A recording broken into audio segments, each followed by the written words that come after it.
While working on my review of Shadow of Mordor, I kept feeling as though the controls felt a little bit off. I noticed that a number of people online also felt the same way. This is a short video explaining the movement mechanics in Shadow of Mordor and my analysis of why I think they don't work as well as intended. Before starting, I do want to point out that while I'll be fairly critical of the game's movement systems in this video, my impression of the game as a whole is positive. I'll get into that in my review video. Throughout this video, I'll use the terms target and target evaluation. I use these terms only to illustrate the high-level concepts I'm talking about. I'm not describing how the game code is actually written. Shadow of Mordor's climbing and movement mechanics work similarly to many free-running games, such as Assassin's Creed. This genre is pretty misleadingly named. In this video, I'll instead use the term guided movement, or movement on rails, to contrast it with what I'll call free movement or free roaming. In basic terms, free movement means that you move through the environment however you'd like.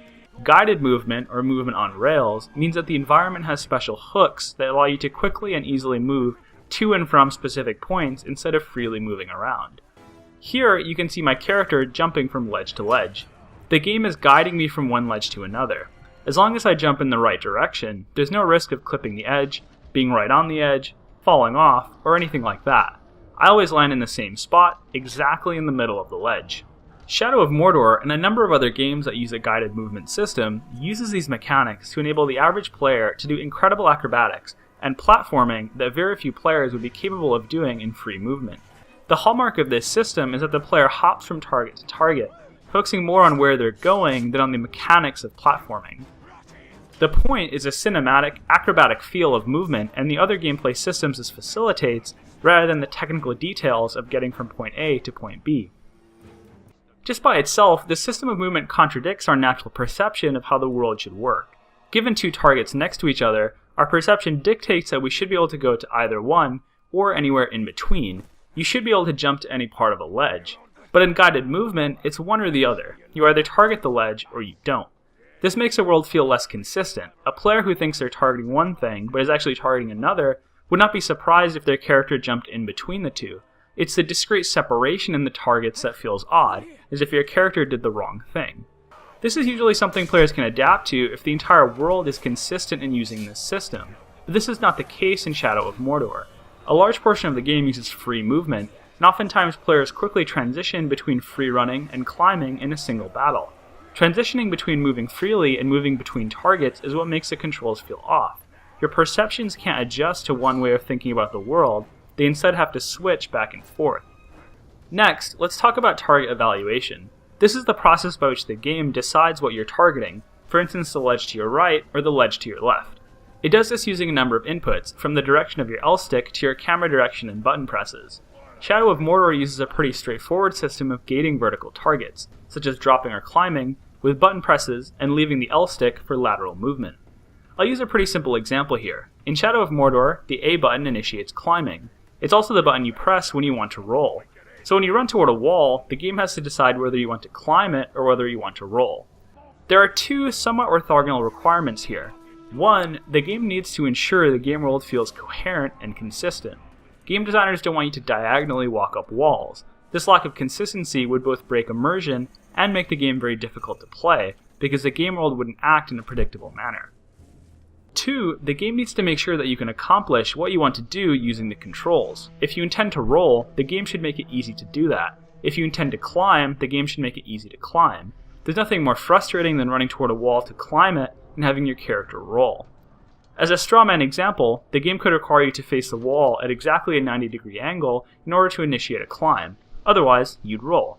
This maximizes the coherency of the game world, but it would be almost impossible for players to execute, and players would spend a lot of time rolling against walls when they meant to be climbing.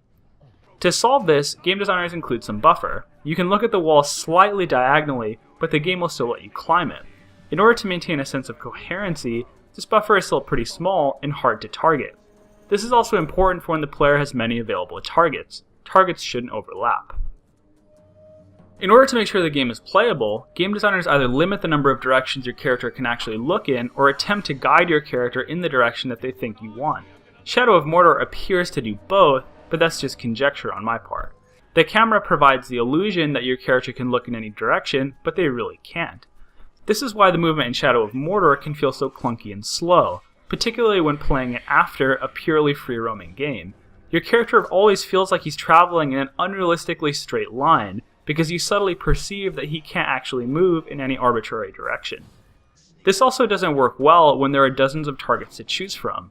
The Prince of Persia series, one of the first three-dimensional guided movement games, consistently offered players just a handful of valid options, in many cases just two in opposite directions.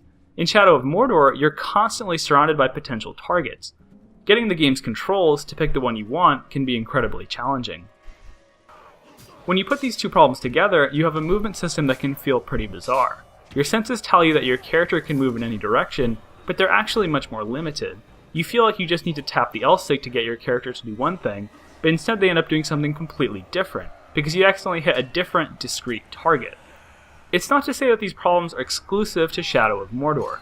It's really a function of the movement system, and anyone who's played Assassin's Creed has experienced this clunkiness. However, that's not to say that the problem is unsolvable, it's just that the game mechanics are not the root cause. Game designers can solve this problem by building worlds that conform to the strengths and weaknesses of the game's mechanics, i.e. stages that lend themselves to slower, methodical, almost acrobatic style of movement, and never try to get the player to run freely. The Prince of Persia does this extremely well. I wish I had footage to show you, but I'll put a link in the description of this video. The first thing you notice about this game is how blocky the environments are. After all, you spend a huge amount of time in ancient Egyptian buildings. This isn't just an artifact of the older generation consoles that the game was developed on. The movement system works best when the world is structured like this. The targets are obvious, and the player never expects to be able to move freely throughout the world. The player inherently recognizes that they need to use guided movement to progress forward. Contrast this with Shadow of Mordor, which takes place in possibly the worst setting for this type of game mechanic. Outdoors, so there are constant smooth changes in elevation and lots of curves. Mountainous, so there are lots of changes in elevation. And a mixture of free and guided movement, so you never know whether you're moving freely or not. This log is a fantastic example of why Shadow of Mordor's movement feels wrong. Players feel like they should just be able to run across it. After all, it's just a log. But the log is using guided movement to facilitate players jumping on top or across of it, even though it's placed in the middle of an area where there's free roaming.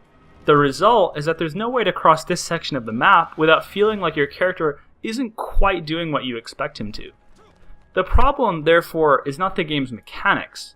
I'm sure Monolith will do some tuning to the controls and patches, but as has already been discussed, tuning the game to make it easier to get what you want will make the environment feel less coherent, and vice versa.